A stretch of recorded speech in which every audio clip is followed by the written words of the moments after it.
Teaching exam with Rama में आप सभी का स्वागत है।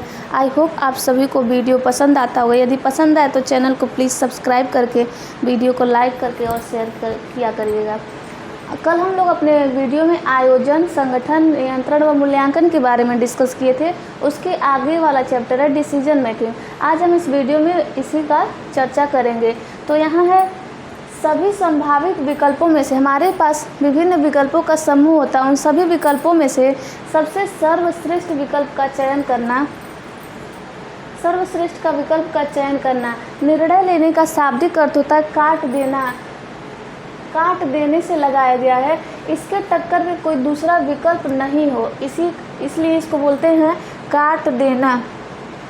निर्णय प्रक्रिया की परिभाषा एलन के शब्दों में, निर्णय वह प्रक्रिया है जिसे एक प्रबंधक किसी निर्णय पर पहुंचने के लिए करता है। निर्णय वह प्रक्रिया या कार्य है जो एक प्रबंधक या एक व्यक्ति द्वारा अपने गंतव्य या लक्ष्य तक पहुंचने में मदद करता है। अगला है जॉर्ज आर टेरी के अनुसार, निर्णय लेना किसी कसौटी पर आधारित दो या दो से अधिक संभावित विकल्पों का चुनाव करना। यदि हमें कोई पुस्तक खरीदनी, एग्जाम्पल के थ्रू समझेंगे, कोई किताब खरीदनी है, दो राइटर का है, उसमें दोनों राइटर में से कौन सा बेस्ट है, हम उसी किताब को खरीदेंगे।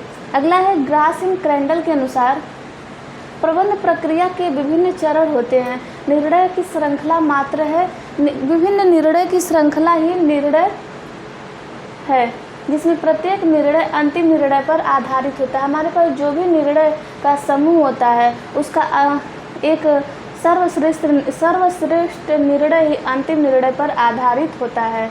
अगला है निर्णय प्रक्रिया की विशेषताएं। तो निर्णय निरंतर चलने वाली प्रक्रिया, ये कभी भी रुकती नहीं है। एक कार्य संपन्न होता है तो फिर अगले कार्य के लिए हम लोग निर्णय लेने लगते हैं। फिर निर्णय एक मानसिक प्रक्रिया है जो प्रत्येक व्यक्ति अपने दैनिक जीवन में और सामाजिक जीवन में प्रत्येक क्षेत्र में करता ही रहता है। फिर निर्णय स्वयं के लिए लक्ष्य नहीं, वरना निर्णय कोई लक्ष्य नहीं है, अपितु निर्णय लक्ष्य तक पहुंचने का एकमात्र साधन होता है। निर्णय लेने की प्रत्येक प्रक्रिया के बाद मूल्यांकन करना आवश्यक होता है। मूल्यांकन इसलिए आवश्यक होता है कि निर्णय हमारे लक्ष्य से संबंधित है या नहीं। निर्णय में विवेकशीलता व बुद्धिमानी आवश्यक है। व्यक्ति निर्णय तभी लेगा जब वो विवेकशील हो, वह बुद्धिमान हो। यदि व्यक्ति बुद्धिमान नहीं हो तो वो निर्णय को सही तरह से नहीं ले सकता। निर्णय से भिन्न होता है। निर्णय लेने की प्रक्रिया होती है, जबकि निर्णय इस प्रक्रिया का अंतिम परिणाम है। ग्रासिम क्रैंडल के अनुसार निर्णय प्रक्रिया के मुख्य चरण को देखेंगे। पहले निर्णय की जाने वाली समस्या को परिभाषित करना है। हम जिस समस्या के बारे में निर्णय ले रहे हैं उसको हम परिभाषित करेंगे, वो किस वर्ग के अंतर्गत आता है। फिर वैकल्पिक समाधान को ढूंढेंगे। उस समस्या से संबंधित हम विभिन्न विकल्पों का समाधान ढूंढेंगे। फिर विकल्पों के संबंध में चिंतन करेंगे। जो भी हमारे पास विकल्प मौजूद हैं, क्या उनसे हमारे समस्या से संबंध है? यदि है तो उचित माना जाएगा। फिर एक विकल्प का चयन करेंगे। फिर निर्णय के उत्तरदायित्व को स्वीकार करेंगे। जो भी हमने निर्णय लिया उसको स्वीकार करेंगे। फिर निर्णय के प्रकार आ जाते हैं। पहला है नैतिक या आधारभूत निर्णय। नैतिक में आता है जैसे हम लोग आदतन, जैसे चाय कॉफ़ी बनाना, इसका एग्जाम्पल हो जाएगा। आधारभूत निर्णय वो होता है जो हम सोच विचार करके दैनिक जीवन में अपने निर्णय लेते हैं। फिर आता है व्यक्तिगत व सामूहिक निर्णय। व्यक्तिगत निर्णय जब एक व्यक्ति एक अपने स्वयं के कार्यों के लिए लेता है तो वह व्यक्तिगत निर्णय के अंतर्गत आता है। जैसे अगला है सामूहिक निर्णय। सामूहिक जब समूहों के बीच कार्य किया जाता है तो समूह के प्रत्येक व्यक्ति का उत्तरदायित्व होता है कि वह समूह में निर्णय ले। आपातकालीन निर्णय, इसकी कोई समय स्थिति निश्चित नहीं होती है। अब ये मान लीजिए किसी का एक्सीडेंट हो गया या कहीं अचानक कुछ प्रोग्राम बन गया तो उस स्थिति में ही आपातकालीन निर्णय उपयोग में आता है।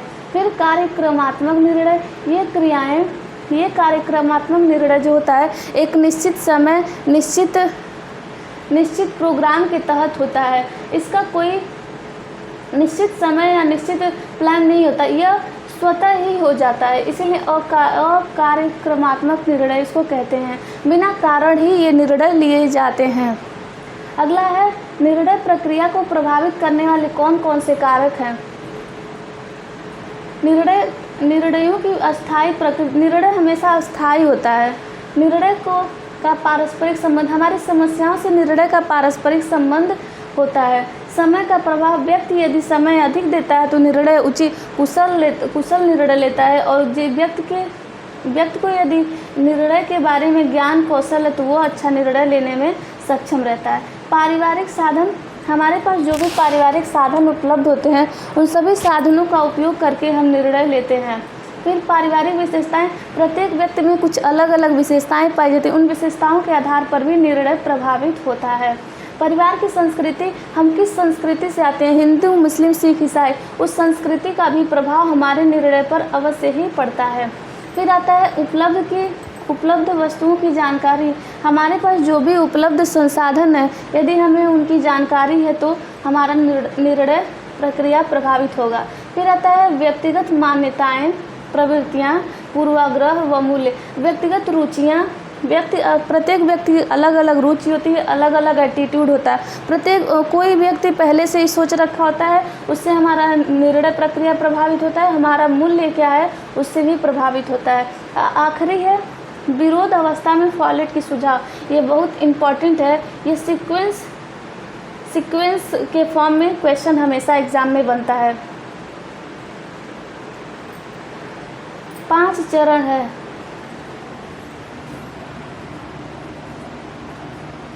पहला है समझौता करना, फिर संघर्ष, दो लोगों के बीच में समझौता होता है। संघर्ष तथा एक पक्ष में विजय, दो पक्ष के बीच में यदि संघर्ष होता है तो एक ही पक्ष का विजय होना संभव है, दोनों पक्ष का विजय नहीं हो पाता। एक पक्ष का स्वेच्छा से समर्पण करना, यदि दो लोगों के बीच में मतभेद है विचारों को लेकर या कार्यों को लेकर तो एक पक्ष को स्वेच्छा से समर्पण करना ही पड़ता है। फिर दोनों पक्ष एक साथ मिल करके इन दोनों के मध्य का विकल्प खोजते हैं तथा अपने विचारों में परिवर्तन करते हैं। इस प्रकार था विरोधपूर्ण अवस्था में फॉलेट के सुझाव, जो अति महत्वपूर्ण है। फिर आज का अपना ये टॉपिक कंप्लीट हुआ। और देखेंगे होम मैनेजमेंट के कितने भाग में विभाजित है, जो हम अपने होम मैनेजमेंट के सिलेबस में पढ़ेंगे। कुल 8 भाग में विभाजित है। इन 8 भागों में इसके अंतर्गत विभिन्न बहुत सारे चैप्टर आते हैं। इसमें भी कई सारे भाग में बहुत सारे चैप्टर हैं जिसको हम डिटेल में अपने यूट्यूब वीडियो के माध्यम से पढ़ेंगे। यदि आप लोग को मेरे साथ पढ़ाई करना है तो प्लीज़ चैनल को सब्सक्राइब कर लें। पहला भाग है गृह प्रबंध, इसमें भी कई सारे चैप्टर हैं। फिर परिवार के बारे में डिटेल डिस्कशन मिलेगा आप लोग को इस चैनल पर। फिर परिवार के पारिवारिक साधन व्यवस्था, पारिवारिक बजट एवं घरेलू हिसाब किताब, उपभोक्ता अर्थशास्त्र, मकान का आयोजन, आंतरिक गृह सज्जा, उपभोक्ता संरक्षण, ये है हमारा होम मैनेजमेंट का सिलेबस। आई होप आप सभी को समझ में आया होगा। प्लीज़ चैनल, अगर यदि अच्छा लगा तो प्लीज़ चैनल को लाइक शेयर एंड सब्सक्राइब ज़रूर करें। जब हमारा होम मैनेजमेंट का सिलेबस कंप्लीट हो जाएगा तो हम अपना दूसरा यूनिट शुरू करेंगे, जैसे टेक्सटाइल हो गया या न्यूट्रिशन या चाइल्ड डेवलपमेंट, जो भी समय के अनुकूल करेंगे। थैंक यू, आज के लिए बस इतना ही।